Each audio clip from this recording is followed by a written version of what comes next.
Infinity career institute Ajmer और संतोष school रियामड़ी के YouTube channel पे आप लोगों का स्वागत है। ठीक है, फोटो इलेक्ट्रिक इफेक्ट, प्रकाश विद्युत प्रभाव और द्रव्य की द्वैत प्रकृति के अगला टॉपिक एक शुरू करते हैं, डी ब्रोगली की परिकल्पना। ठीक है, परिकल्पना का क्या मतलब हुआ इस बात को समझिएगा। जो केवल कल्पना पर आधारित है, जिसके पीछे कोई गणितीय सत्यापन नहीं है। अवधारणा, परिकल्पना एक ही चीज है।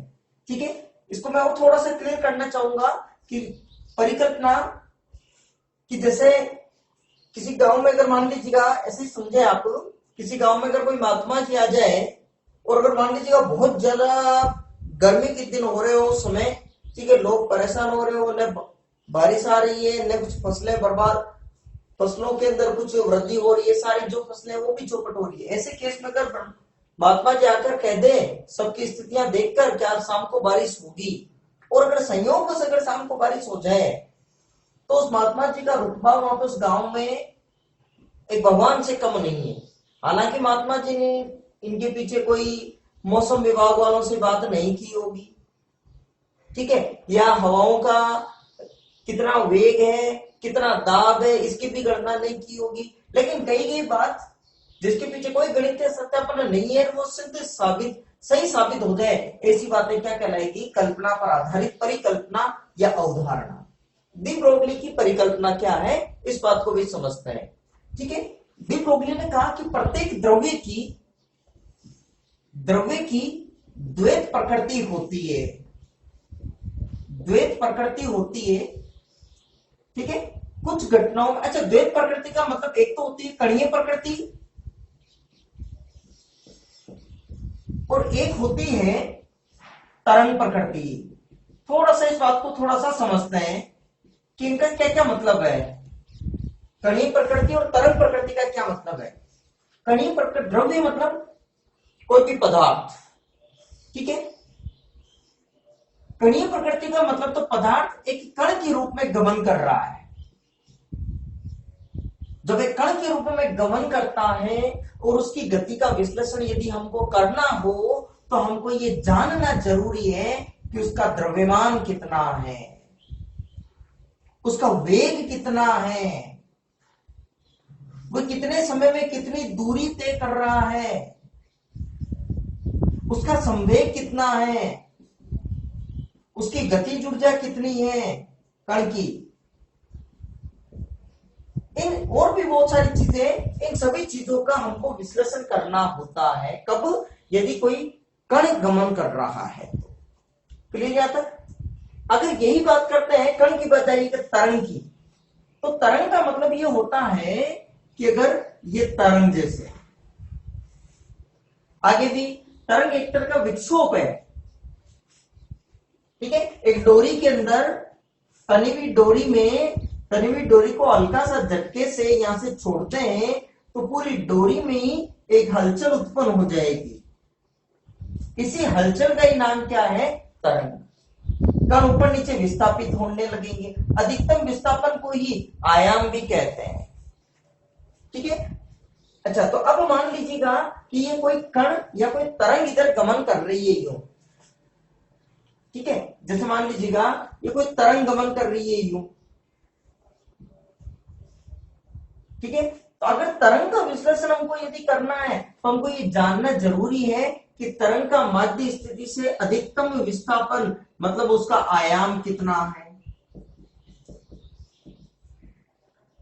तरंग एक चक्कर पूरा करने में, ये फिर एक चक्कर, ये फिर दूसरा चक्कर, फिर आगे, एक चक्कर पूरा करने में कितना समय लेती है? विस्थापन समय के साथ बना सकते हैं, ठीक है ना। तो मतलब उसका आवर्तकाल कितना है? तरंग एक चक्कर पूरा करने में कितनी दूरी तय कर रही है? जैसे एक चक्कर पूरा हो रहा है, ठीक है, तो ये कितनी दूरी आगे बढ़ गई तरंग, तो तरंग दैर्ध्य, उस दूरी को कहते हैं तरंग दैर्ध्य लैम्डा। एक चक्कर पूरा करने में जो समय, वो तो आवर्तकाल, एक चक्कर पूरा करने में कितनी दूरी तय हो जाती है, वो तरंग दैर्ध्य है। तो उसकी तरंग दैर्ध्य कितनी है, उसकी आवृत्ति कितनी है, कि 1 सेकंड में कितने चक्कर काट लेती है तरंग। मान लीजिएगा 0.2 सेकंड में एक चक्कर पूरा कर रहा है, तो फिर 0.2 सेकंड एक चक्कर, तो मतलब 5 चक्कर जब होंगे तो 1 सेकंड, तो 1 सेकंड में काटेंगे चक्रों की संख्या, आवृत्ति कहलाएगी f। ठीक है, तो अब जब मान लीजिएगा कणीय प्रकृति, कोई कण गमन कर रहा है उसकी कणीय प्रकृति, तो इनमें से बहुत सारी चीजों का हमको विश्लेषण करना होता है। और यदि कोई तरंग गमन कर रही होती है तो इनमें से आयाम, आवर्तकाल, तरंगदैर्ध्य, इन बहुत सारी चीजों का विश्लेषण करना होता है, हमको जानना होता है। क्लियर है तक? अब बात को सुनो, तो डी ब्रोगली ने कहा कि द्रव्य की द्वैत प्रकृति है। प्रत्येक द्रव्य अगर वो कण है तो कणीय प्रकृति के साथ साथ वो तरंग प्रकृति भी प्रदर्शित करता है, या कणीय प्रकृति के साथ तरंग प्रकृति भी जुड़ी होती है। इसी तरह से यदि कोई तरंग है, उसकी तरंग प्रकृति के साथ साथ उसकी कणीय प्रकृति भी जुड़ी होती है। प्रत्येक द्रव्य की द्वैत प्रकृति उत्पन्न होती है। क्लियर? अब एक बात तो सुनना, ठीक है? अब मान लीजिए इसको थोड़ा सा ऐसे समझते हैं। जैसे ही डी ब्रोगली अंकल ने ये बात कही, एक शरारती बच्चा खड़ा हुआ क्लास में से, उसने कहा कि अंकल आपने ऐसा क्यों कहा? मैं तो अगर चल रहा हूं तो मेरे द्रव्यमान का विश्लेषण होता है, मेरी स्पीड कितनी है इसके बारे में आप जान सकते हो, गतिज ऊर्जा। मैं तो ऐसे चलता ही नहीं, जब मैं तरंग की तरह चलता ही नहीं, तो आप मेरे को ऐसा क्यों कह रहे हो कि मेरी कणीय प्रकृति के साथ तरंग प्रकृति भी जुड़ी है? क्योंकि द्रव्य में तो मैं भी शामिल हूं, और अगर मेरी तरंग प्रकृति जुड़ी हुई है तो बताओ कि मेरी तरंगदैर्ध्य कितनी है। तो फिर क्या हुआ, तो डी ब्रोगली अंकल ने क्या कहा कि इसमें से एक चीज उठाई, संवेग। किससे? कणीय प्रकृति में से। और इधर से एक चीज उठाई, तरंगदैर्ध्य लैम्डा। कणीय प्रकृति में से एक चीज उठाई संवेग, तरंग प्रकृति में से एक चीज उठाई तरंगदैर्ध्य, और इन दोनों को लेकर एक रिलेशन दिया, इन दोनों के बीच में एक संबंध दिया, इन दोनों के बीच में। उस संबंध को डी ब्रोगली संबंध कहते हैं, और वो ये संबंध है लैम्डा बराबर h अपॉन p। लैम्डा बराबर h अपॉन p। h होता है प्लांक स्थिरांक, ठीक है, और p होता है रेखीय संवेग कण का। ठीक है, अगर आपके पास कोई एक चीज है तो इसके जरिए ये तरंगदैर्ध्य पता लगा सकते हैं, ये चीज है तो इसके जरिए ये चीज पता लगा सकते हैं। क्लियर? यहां तक बात समझ में आ रही है? ठीक है, कर दू ना यहां तक? ठीक है, अब आपको सुनो। क्लियर? अब अगर मान लीजिएगा, ठीक है, तो उनको जैसे जो बच्चे ने पूछा कि मेरी बताओ कि तरंगदैर्ध्य कितनी है, तरंगदैर्ध्य कितनी है, तो अंकल ने कहा कि भाई ये रिलेशन है। अब लैम्डा हो गई डी ब्रोगली तरंगदैर्ध्य, डी ब्रोगली तरंगदैर्ध्य, कण का रेखीय संवेग, और h हो गई प्लांक स्थिरांक। प्लांक स्थिरांक 6.63 गुणा 10 की घात -34 जूल इंटू सेकेंड। ठीक है, डी ब्रोगली तरंगदैर्ध्य, इसका नाम द्रव्य तरंग की तरंगदैर्ध्य भी है। द्रव्य तरंग की तरंगदैर्ध्य। अब द्रव्य तरंग की तरंगदैर्ध्य, द्रव्य तरंग क्या होती है? देखिएगा, अगर कोई कण, यदि कोई द्रव्य यदि चल रहा है तो कणीय प्रकृति के साथ उसकी तरंग प्रकृति जुड़ी हुई है, तो जो द्रव्य की कणीय प्रकृति के साथ जो तरंग उससे संबंधित है, उस तरंग को द्रव्य तरंग कहते हैं, और उस द्रव्य तरंग की तरंगदैर्ध्य है लैम्डा। ठीक है ना? अब देखिएगा, तो p रेखीय संवेग को क्या लिख सकते हैं? द्रव्यमान गुणा वेग। तो लैम्डा बराबर, फॉर्मूला लैम्डा बराबर h अपॉन p है। p की जगह क्या रख सकते हैं? रेखीय संवेग द्रव्यमान गुणा वेग। तो फॉर्मूला क्या बन जाएगा? लैम्डा बराबर h अपॉन m v। ये बन जाएगा लैम्डा बराबर h upon m v। m क्या हो गया? द्रव्यमान, v क्या हो गया? उसका वेग। ठीक है, द्रव्यमान और v क्या हो गया उसका वेग। ठीक है, अब उस बालक को खड़ा किया अंकल ने, कहते ठीक है बताओ तुम्हारा वजन कितना है, द्रव्यमान कितना है, उसने कहा 50 किलोग्राम। ठीक है, तो वेग बताओ कितना है, तो वेग बताया कि 2 मीटर पर सेकेंड, मतलब 1 सेकेंड में 2 मीटर चल जाए, तो दी ब्रोगली तरंग दैर्ध्य कितनी हो जाएगी, m बराबर 50 किलोग्राम और v हो गया उसका अगर 2 मीटर पर सेकेंड, 2 मीटर पर सेकेंड, तो दी ब्रोगली तरंग दैर्ध्य लेमडा मान कितना हो जाएगा 6.63 गुणा 10 की घात माइनस 34 अपॉन m 50 इंटू 2, मतलब ये हो गया 100 मतलब 10 की घात माइनस 36 हो गया, 10 की घात 2, 6.63 बटा 10 की घात 2 तो ये है 10 की घात 34 ये हो गया, मतलब 10 की घात 36। अब 10 की घात 36 का मतलब कितना हो गया, 10 गुणा 10 गुणा 10 गुणा कितनी बार, 36 बार। अब जब इतनी बड़ी संख्या का भाग देंगे तो ये मान तो बहुत कम आ जाएगा, 0.000035 बार तो जीरो ही आ जाएगा। उसके बाद में 663, तो दी प्रॉब्लम करेगा भाई देखो ये आएगी तरंग दे रही है। अब बच्चा शांत हो गया चुपचाप, क्यों, अब इतने कम तरंग दैर्ध्य को मेजर कहां से करें, अभी कितने कम तरंग दैर्ध्य, इसको बात को सुनो। आपके पास जो माइक्रोस्कोप है वो क्या करता है, माइक्रोमीटर की दूरी के अंदर जो चीजें हैं उनका प्रॉपर विश्लेषण कर लेता है, बता देता है। माइक्रोमीटर मतलब कितनी होती है, अगर आपकी जो स्केल है, रे की स्केल जो भी ज्योमेट्री बॉक्स के अंदर काम में आती है, उसके अंदर देखिएगा 2 3 4 5 6 7 8 9 10, 1 सेंटीमीटर, ठीक है ना, जो स्केल आती है, कंटिन्यू दो लाइन के बीच की दूरी होती है 1 mm।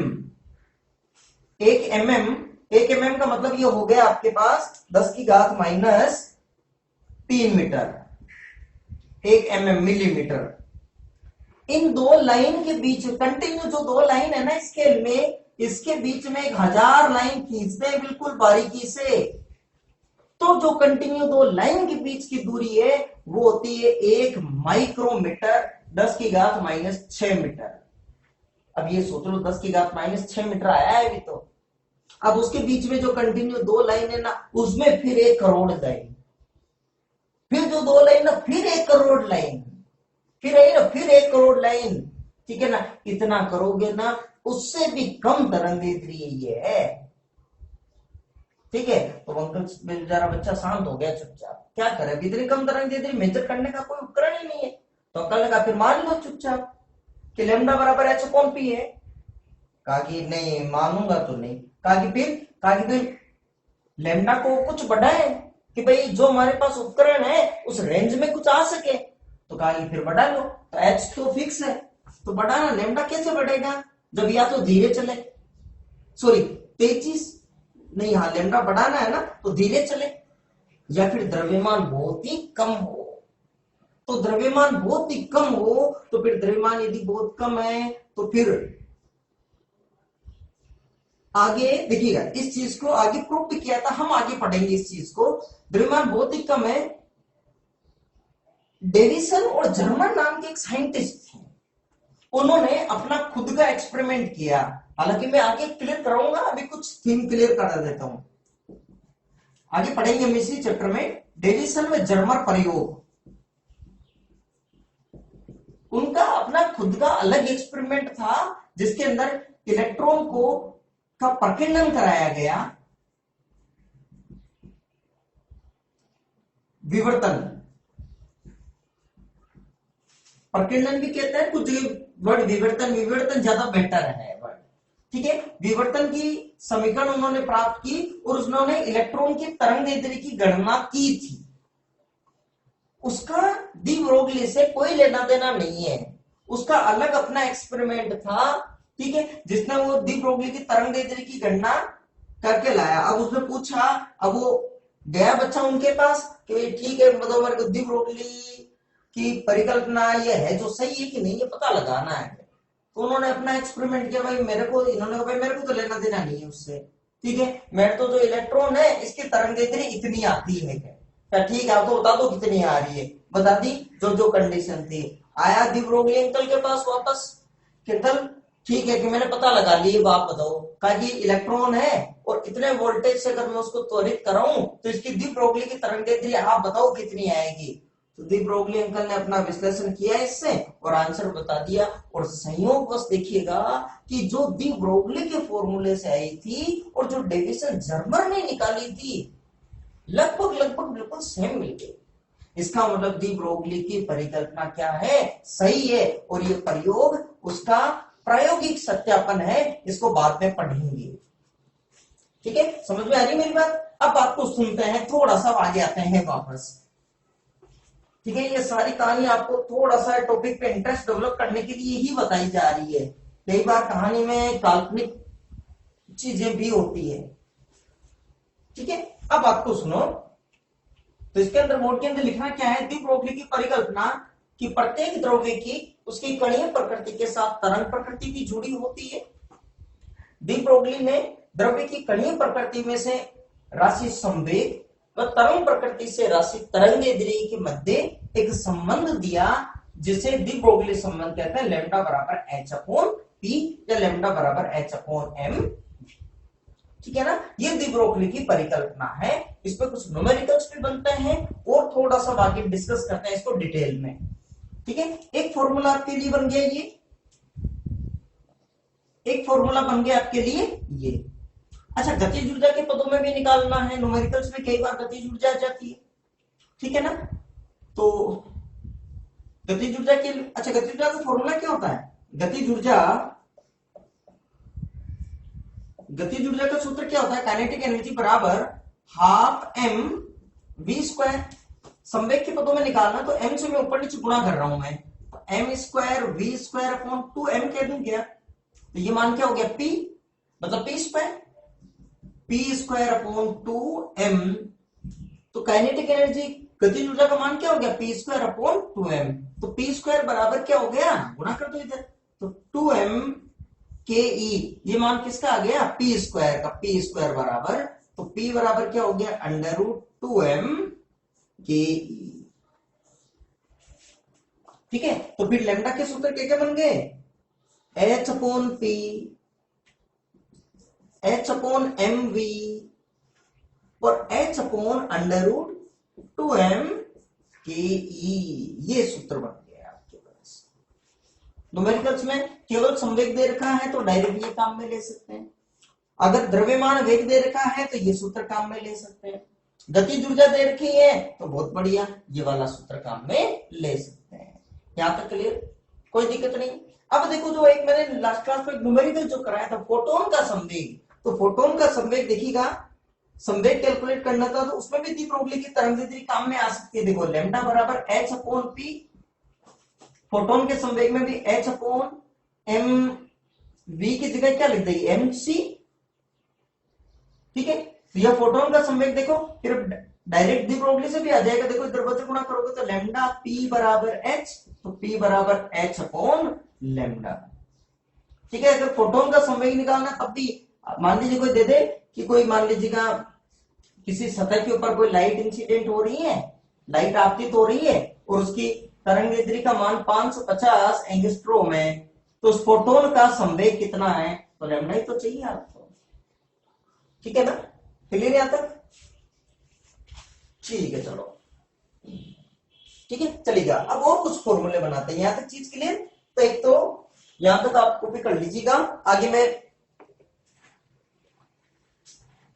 क्लियर यहां तक, ठीक है, या फिर मैं इसके नोट्स भी अवेलेबल आपको करा दूंगा मैं आपको, क्लियर रख कर दूं यहां तक चलेगा। तो डी ब्रोगली की परिकल्पना में यहां तक फॉर्मूले बन गए आपके पास।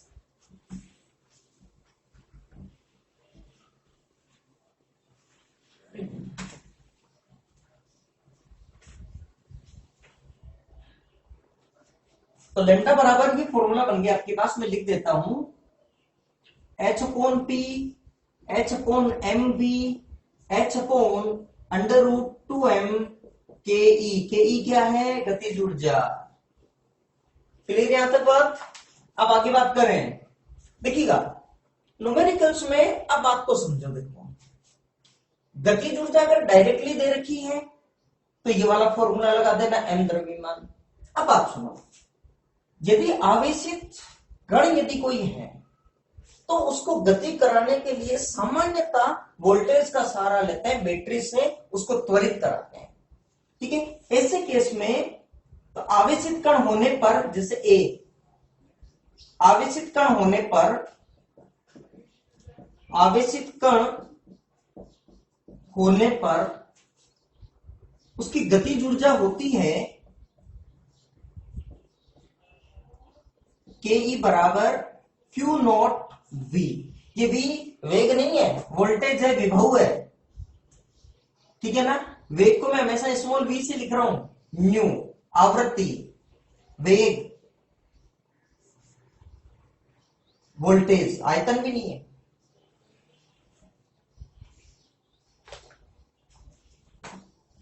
ठीक है ना, विभव हमेशा, ये मैं आपको पहले भी बता चुका हूं ये चीज स्टॉपिंग पोटेंशियल के टाइम पर। ठीक है, तो कोई भी आवेशित कण, चाहे क्यू नोट क्या है, क्यू नोट क्या है, आवेश उस पर, इलेक्ट्रॉन पे आवेश माइनस ई, प्रोटॉन पे आवेश प्लस ई। अच्छा, नेगेटिव हो चाहे पॉजिटिव, हमेशा आवेश पॉजिटिव ही रखना है, गतिज ऊर्जा कभी भी नेगेटिव नहीं होती। मैं आपको बता चुका हूं पहले भी। अगर मान लीजिएगा जैसे प्लेटों के बीच में आपने आवेशित कण को रखा है, तो नेगेटिव यदि कण हुआ तो वो पॉजिटिव प्लेट की तरफ आ जाएगा, पॉजिटिव कण है तो नेगेटिव प्लेट की तरफ आ जाएगा। गति तो दोनों में ही होगी, तो गतिज ऊर्जा हमेशा पॉजिटिव ही होती है। ठीक है, तो फिर तो क्यू नॉट हो गया आवेश, तो फिर तरंगदैर्ध्य क्या होगी, तो आवेशित कण की तरंगदैर्ध्य de Broglie H upon under root 2m Q not V. वो डाउट लग रहा है तो मैं लिख देता हूं, बोलिए वी विभव। ठीक है, चलिए यहां तक हो गया, 2m Q naught capital V. ठीक है, क्यू नॉट हो गया आवेश, और वी क्या हो गया, विभवांतर, विभव भी कह सकते हो। दूसरा एक प्लेट का विभव क्या है, अगर जीरो कर देते हैं तो अपने आप को विभव भी हो जाता है। क्लियर है तक? अब प्रश्न बनते हैं, ये फॉर्मूला भी किसके लिए लागू है, ध्यान रखना, सिर्फ और सिर्फ आवेशित कण के, गतिज ऊर्जा के सूत्र में आवेशित कण लिखा है। अब जिसके लिए भी निकालना है आप उसके लिए फॉर्मूला अप्लाई कर दो, ये एक जनरल फॉर्मूला बन गया हमारे पास किसी भी आवेशित कण के लिए। ठीक है, अब अगर मान लीजिए इलेक्ट्रॉन के लिए निकालना है, ठीक है, समझना बात को, इलेक्ट्रॉन के लिए अगर निकालना है तो इलेक्ट्रॉन का द्रव्यमान, इलेक्ट्रॉन पर आवेश और वोल्टेज, तो न्यूमेरिकल में आता है सामान्यतः किसी इलेक्ट्रॉन को 100 वोल्ट से त्वरित कराएं तो दी ब्रोगली तरंगदैर्ध्य कितनी होगी। इलेक्ट्रॉन को मान लीजिएगा 64 वोल्ट से त्वरित करा दें, दी ब्रोगली तरंगदैर्ध्य कितनी होगी। तो सामान्यतः क्वेश्चंस क्या है कि इलेक्ट्रॉन के लिए आते हैं, तो बताएं इलेक्ट्रॉन का द्रव्यमान में कोई चेंजेस होना ही नहीं, आवेश में भी कोई चेंजेस नहीं होना है, इलेक्ट्रॉन है तो एच में भी, तो क्यों ना अपन ये सारी वैल्यू पहले से रख लें, रख रखा कर सिर्फ वोल्टेज की जगह खाली रखें, जैसे जो न्यूमेरिकल में जो देंगे वैल्यू रख देंगे। और या फिर नहीं बनाना चाहो तो हमेशा के लिए सूत्र है, कैलकुलेशन बढ़ेगी। ठीक है, तो इसमें अगर मैं केस 1 लिखूं, अगर केस 1 यदि आवेशित कण इलेक्ट्रॉन है, यदि आवेशित कण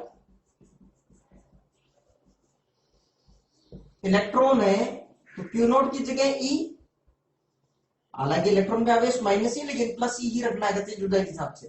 ठीक है, एम बराबर हो जाएगा एम ई। ठीक है, तो फिर फॉर्मूला क्या बन जाएगा इलेक्ट्रॉन के लिए, और एच का मान आपको पता है, तो lambda e h upon under root 2m e capital e, और वोल्टेज एच का मान पता है, एम ई का मान पता है, इलेक्ट्रॉन का द्रव्यमान ई पता है, केवल वोल्टेज ही तो रखना है।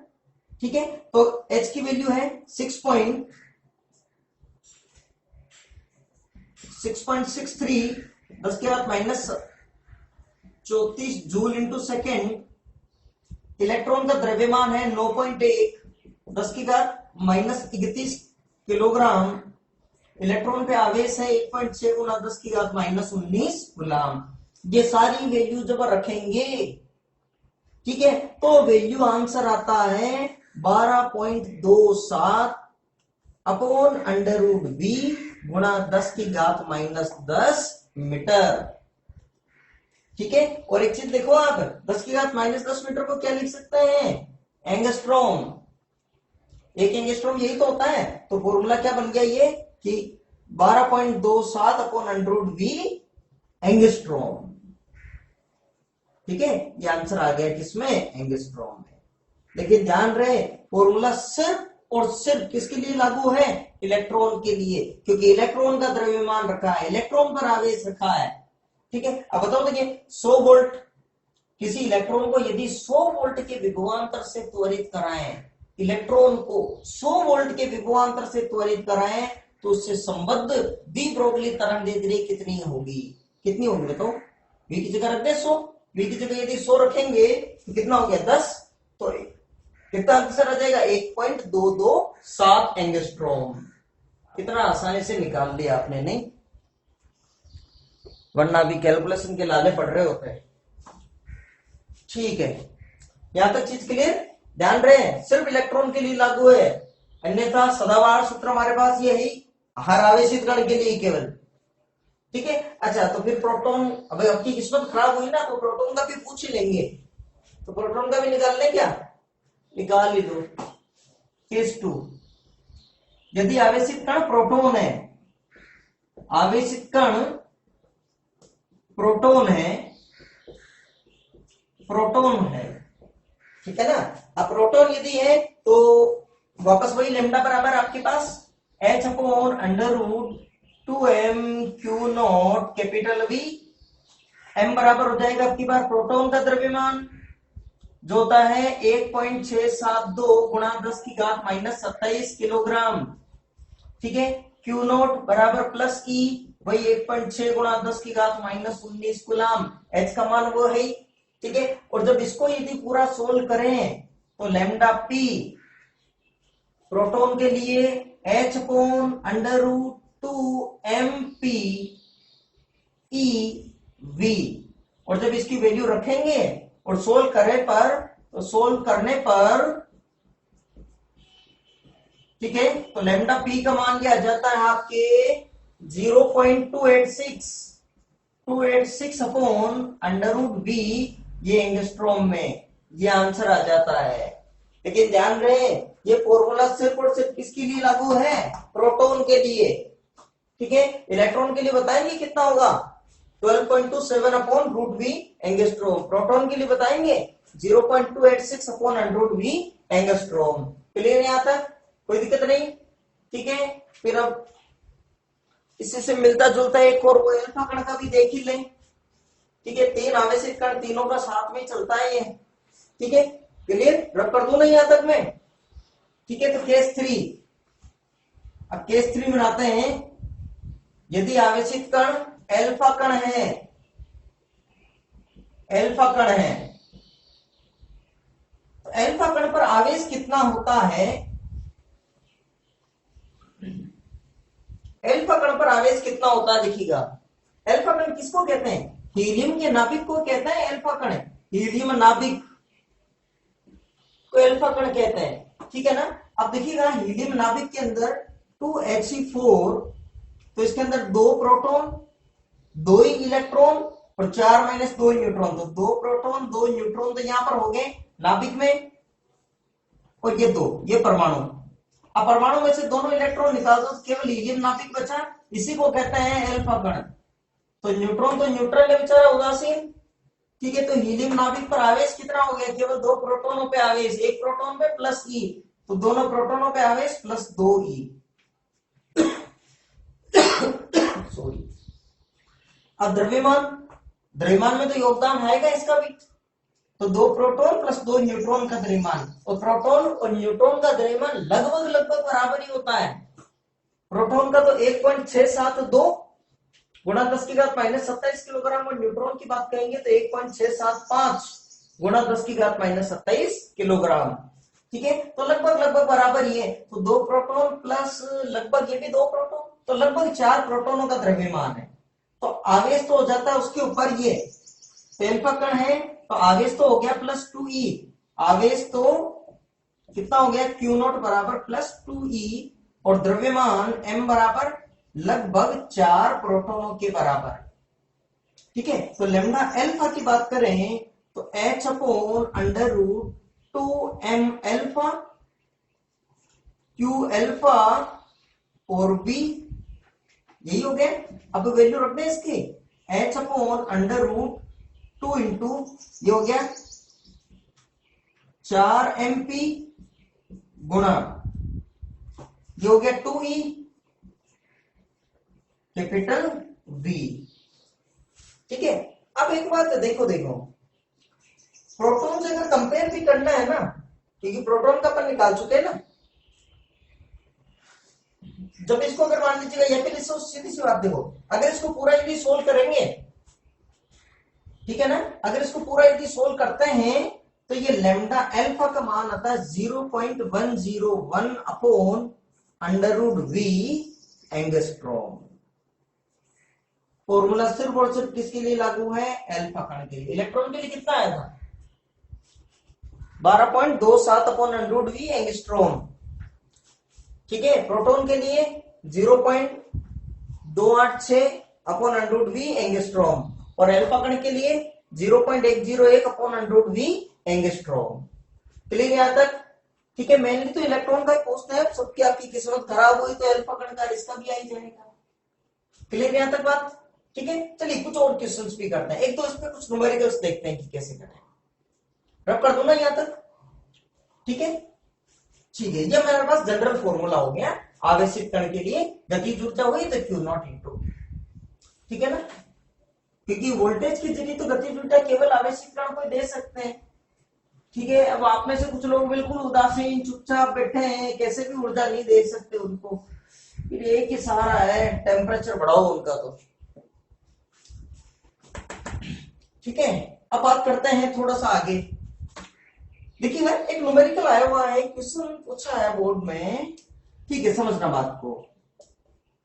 एक क्वेश्चन करते हैं, यदि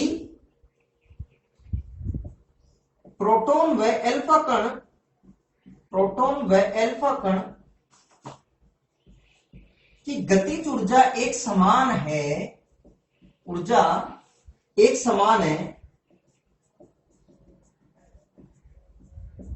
तो उनकी द ब्रोगली तरंगदैर्ध्य का अनुपात क्या होगा? द ब्रोगली तरंगदैर्ध्य का अनुपात क्या होगा? अनुपात क्या होगा? देखिए फॉर्मूला कौन सा लगाएंगे इसके अंदर। अब फॉर्मूला यदि आप लगाते हैं, lambda equal to h upon under root 2m Q naught V, तो ये वाला फॉर्मूला तो कोई मतलब ही नहीं रहेगा। क्यों? क्योंकि इस फॉर्मूले में तो वोल्टेज की टर्म्स है, जबकि आपको क्वेश्चन में क्या दिए कि काइनेटिक एनर्जी सेम है। ठीक है। तो बजाय इस फॉर्मूले को लगाने के आप काइनेटिक एनर्जी वाला फॉर्मूला लगाओ। देखिए तो मतलब कौन सा, ये कि lambda equal to h upon under root 2m k E kinetic energy. ठीक है। अब क्या बोला प्रोटॉन, तो प्रोटॉन के लिए पहले तो प्रोटॉन के लिए lambda p proton h upon under root 2mp proton, और काइनेटिक एनर्जी तो सेम ही है दोनों की, तो के ई की जगह के ई लिख दिया। अच्छा एल्फा कण के लिए तो लैम्डा एल्फा बराबर h upon under root 2m alpha और के ई। क्यों? गतिज ऊर्जा सेम है दोनों में, प्रश्न में दिया है। ठीक है ना। अब गतिज ऊर्जा कैसे भी सेम होगी, देखोगे दोनों का चार्ज अलग है तो दोनों का अलग अलग वोल्टेज से त्वरित किया हुआ होगा। हमको तो बोला गतिज ऊर्जा सेम है। अब एम एल्फा की जगह क्या लिख सकते हैं, देखो 4mp H upon under root 2 गुणा 4 प्रोटॉन इंटू काइनेटिक एनर्जी। ठीक है ना। अब देखो एक काम करें, देखो 2mp के ई को लिख सकते हैं, तो इस करो, इस 4 को बाहर उतारो, इसको बाहर ले लो, तो कितना हो जाएगा 2 अंडर रूट में, तो लैम्डा एल्फा बराबर 1/2 अंडर रूट 2mp के ई। ये मैं ऐसा इसलिए कर रहा हूं एच अपॉन, ऐसा मैं इसलिए कर रहा हूं ताकि अब ये क्या बन गया, H/2mp के, ये क्या बन गया, लेमडा पी। तो लेमडा अल्फा बराबर क्या हो गया, लेमडा पी अपॉन 2। तो lambda alpha upon lambda P, नीचे उतारने कितना हो गया, 1/2। लेकिन प्रश्न में क्या पूछा है, प्रोटॉन व अल्फा कण की गतिज ऊर्जा एक समान है तो उनकी डी ब्रोगली तरंग दे दी, मतलब पहले प्रोटॉन बाद में अल्फा कण, तो पहले प्रोटॉन ही लिखना है। तो lambda P upon lambda alpha कितना हो गया, 2/1। ये आंसर आ गया जो क्वेश्चन पूछा है। क्लियर। अब इसी क्वेश्चन में एक और देखो, मान लीजिएगा अगर ये कह देते हैं कि प्रोटॉन व अल्फा कण डी ब्रोगली, यही प्रश्न है वापस, थोड़ा सा इसमें चेंज कर रहा हूं मैं, रब कर दो इसको मैं। अगर इस प्रश्न में ये कहते हैं यदि प्रोटॉन व अल्फा कण को समान वोल्टता से त्वरित कराया जाए, अल्फा कण को एक समान वोल्टता से, एक समान विभव से, समान विभवांतर से, विभव से त्वरित कराएं, त्वरित कराने कराएं तो उनकी दी ब्रोगली तरंगदैर्ध्य का अनुपात क्या होगा। आपकी बार गतिज ऊर्जा समान नहीं दी है, क्या बोला है, एक समान विभव। तो आपकी बार फॉर्मूला कौन सा लगाएंगे, गतिज ऊर्जा वाला या वोल्टेज वाला, वोल्टेज वाला लगाओ क्योंकि वोल्टेज सेम है। तो लेमडा बराबर general formula H/√2m Q into V। ठीक है। अब वापस प्रोटॉन के लिए H/√mp। अच्छा, प्रोटॉन, प्रोटॉन का आवेश कितना है, E, वोल्टेज भी प्रोटॉन पे। ठीक है। अच्छा, और अल्फा कण की बात करें तो इसके अंदर भी फॉर्मूला में देखो चेंजेस हो जाएगा। लेमडा अल्फा बराबर H/√2m alpha Q alpha into V same है आपकी बार। ठीक है। अब m अल्फा तो कितना हो गया, लगभग 4 प्रोटॉनों के बराबर, और Q अल्फा बराबर कितना हो गया, 2e। तो लेमडा अल्फा बराबर क्या हो गया, H/√2 इंटू 4mp गुणा 2ev। अब देखिएगा, देखो यहां पर आ रहा है H/2mpev। ठीक है। और यहां पर देखिए कुछ बन जाएगा, या तो देखो दोनों में डिवाइड कर दो। आपको जो पूछा है देखो, lambda P upon lambda alpha का मान डायरेक्ट निकाल लो, तो कुछ जो चीजें कॉमन है वो अपने आप कट जाएगी, आंसर आ जाएगा। ठीक है। या फिर अगर यहां से बना है तो इसमें देखो एक्स्ट्रा चीजें क्या है, देखो इनको रख लेना अपन, इसको साथ में रख दो, मतलब 2mpev हो गया, ये हो गया बाहर, इसको बाहर ले लो तो ये कितना हो गया, √ का 8 बाहर आ गया। तो फिर लेमडा अल्फा की जगह मैं लिख दूं ऐसा, 1/√8 H/√2mpev। अब 1/√8 मतलब कितना हो गया, 2√2, 2√2, और ये क्या बन गया, लेमडा पी, लेमडा पी। ठीक है। तो इसमें भी देखिएगा, तो lambda alpha upon lambda P बराबर कितना हो गया, 1/2√2। लेकिन आपको तो lambda P upon lambda alpha पूछा है 2√2/1, ये आंसर आ गया। ठीक है। तो प्रश्न को बड़े विशेष सावधानी के साथ करना कि एक समान विभव से त्वरित कराया जा रहा है कि समान गतिज ऊर्जा से। ठीक है। उसके अकॉर्डिंगली आंसर देना। क्लियर यहां तक। ठीक है। तुमने क्या क्या डिस्कस कर लिया था, आवेशित कण के लिए गतिज ऊर्जा Q0 भी हो जाएगा, फॉर्मूला सिर्फ अगर इलेक्ट्रॉन के लिए बनाना है, ठीक है, तो आंसर कितना आ जाएगा, 12.27/√v एंगस्ट्रॉम। ठीक है। केवल प्रोटॉन के लिए बनाना है तो 0.286/√v एंगस्ट्रॉम, और केवल अल्फा कण के लिए बनाना है तो 0.101/√v एंगस्ट्रॉम। क्लियर। ठीक है। एक सिंपल वाले क्वेश्चन क्या आ जाएंगे, मान लीजिएगा कि इलेक्ट्रॉन को 100 वोल्ट से त्वरित कराने पर, तो डायरेक्ट लगा देना 12.27/√v एंगस्ट्रॉम इलेक्ट्रॉन के लिए। ठीक है, तो आंसर कितना जाएगा, √100 मतलब 10, तो 1.227 एंगस्ट्रॉम। ये अगर 100 वोल्ट से अगर प्रोटॉन को त्वरित कराएं तो 0.286 अपॉन √v, √v 100 वोल्ट से त्वरित कराएं तो 10, तो कितना जाएगा 0.0286 एंगस्ट्रॉम। अल्फा कण के लिए 0.0101 एंगस्ट्रॉम अगर 100 वोल्ट से त्वरित करा है। क्लियर यहाँ तक? ठीक है, चलिएगा अब कुछ चीजें बात और करते हैं आगे का।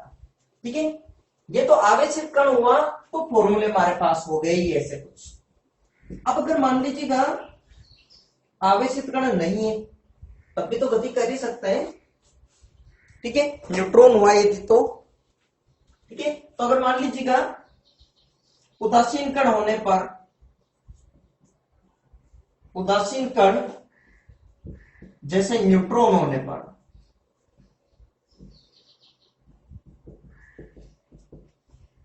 ठीक है ना, अब मान लीजिएगा हम उदासीन कणों को वोल्टेज के जरिए तो ऊर्जा दे नहीं सकते, तो सामान्यतः इनको ऊर्जा देते हैं टेम्परेचर के जरिए, तापमान के जरिए।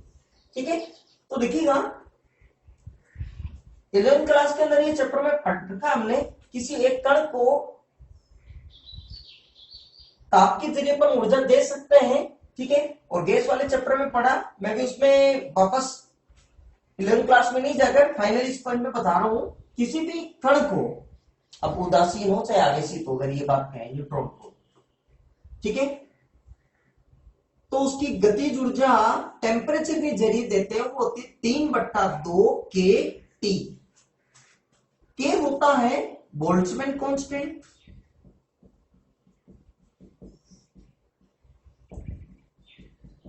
नियतांक, इसका मान 1.38 गुणा 10⁻⁻23 जूल पर केल्विन।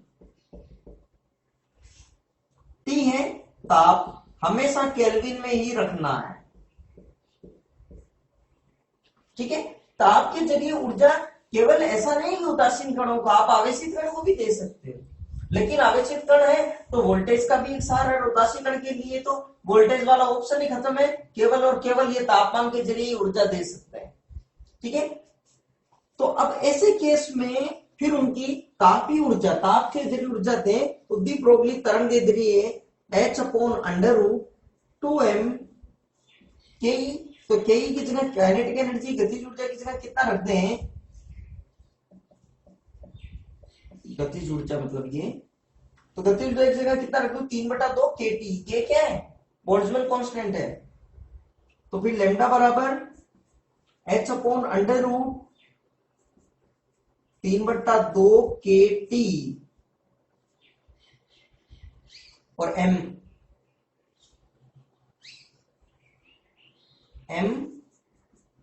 3/2 kT, के से ये कट जाएगा 2, और फॉर्मूला क्या बन गया, लैम्डा बराबर h/√3m/kT, ये फॉर्मूला बन गया। ठीक है ना, ये फॉर्मूला बन गया जाके। अब ये प्रोटॉन, अच्छा न्यूट्रॉन के लिए अगर बात कर रहे हैं तो न्यूट्रॉन का द्रव्यमान रख दीजिएगा। तो अच्छा, न्यूट्रॉन और प्रोटॉन का द्रव्यमान लगभग क्या होता है, बराबर होता है। ठीक है ना, लगभग बराबर होता है। ऐसे केस में तो प्रोटॉन अथवा न्यूट्रॉन होने पर, प्रोटॉन व अथवा न्यूट्रॉन होने पर, अथवा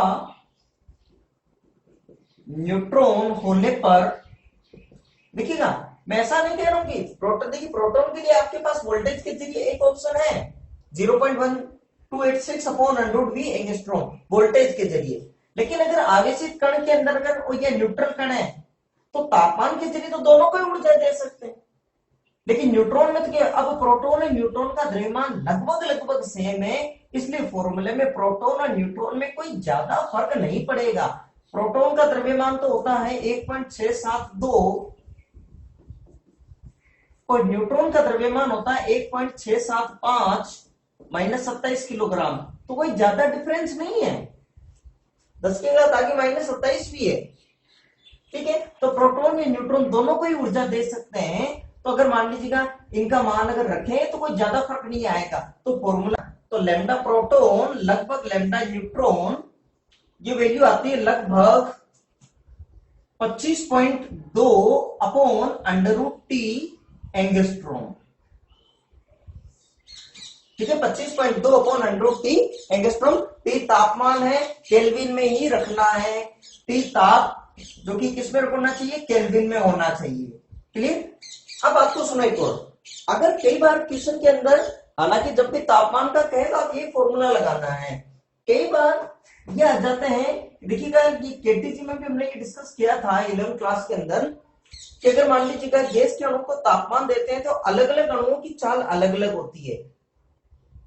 अधिकतम प्रसंभाव्य चाल का मतलब कि अणुओं की ऐसी चाल जिससे ज्यादातर अणु गति करते हैं उस चाल को अधिकतम प्रसंभाव्य चाल कहते हैं। ऐसे केस में, तो इसमें अगर स्पेशल एक केस में यदि अणु अधिकतम प्रसंभाव्य चाल से गति करते हैं, तो ऐसे केस में उसकी गतिज ऊर्जा होती है लगभग kT। के है बोल्ट्जमैन कांस्टेंट, टी है तापमान, kT ये होती है। अब ऐसे केस में फिर अगर लैम्डा p लगभग लैम्डा n की बात करें तो h अपॉन अंडर रूट, चलिए ये लैम्डा की बात कर ले तो 2m, और गतिज ऊर्जा, तो गतिज ऊर्जा कितनी हो गई, kT। अब वही प्रोटॉन और न्यूट्रॉन की बात कर लें, न्यूट्रॉन की बात करें तो लगभग सेम है। तो ये वैल्यू आती है, देखिए कुछ कम हो गई तो वैल्यू बढ़ जाएगी, ये आती है 30.8 upon under root t angstrom. Clear यहां तक बात, ये होती है 30.8 अपॉन अंडर रूट टी। वही टी तापमान है, केल्विन में ही रखना है। ठीक है, तुमने क्या क्या डिस्कस कर लिया। आवश्यक देखिए फटाफट 2 मिनट के अंदर रिवाइज करते हैं। तो दी ब्रोगली की परिकल्पना, कणीय प्रकृति के साथ तरंग प्रकृति जुड़ी हुई होती है और द्रव्य तरंग की तरंगदैर्घ्य का मान लैम्डा बराबर h अपॉन p, p रेखीय संवेग है, h अपॉन m v रख सकते हैं, और गतिज ऊर्जा के पदों में 2m k e रख सकते हैं। गतिज ऊर्जा आवेशित कण है तो गतिज ऊर्जा का फॉर्मूला हो जाता है q नॉट v। इसमें आवेशित कण में हमने 3 निकाल दिए थे, इलेक्ट्रॉन, प्रोटॉन और न्यूट्रॉन। इलेक्ट्रॉन के लिए कितनी आ गई थी, 12.27 upon under root v angstrom. Proton के लिए कितनी आ गई थी, 0.286 upon under root v angstrom. Alpha कण के लिए कितनी आ गई थी, 0.101 upon under root v angstrom. ठीक है ना, यही उदासीन कण है। ठीक है, तो गतिज ऊर्जा होती है 3/2 kT। ठीक है, तो फॉर्मूला आ जाता है h upon under root 2m kT। और अगर प्रोटॉन न्यूट्रॉन के लिए बात करें तो आंसर आता है 25.2 upon under root t angstrom, यही लिखना है। और अगर ये वाला तो स्पेशल केस में ही है कि अधिकतम प्रसंभाव्य चाल से गति करते हैं, तो गतिज ऊर्जा kT होने के कारण प्रोटॉन न्यूट्रॉन की जो तरंगदैर्घ्य होती है 30.8 upon under root t angstrom होती है। तो ठीक है, तो यहां तक ये हुआ टॉपिक हमारे पास दी ब्रोगली की परिकल्पना।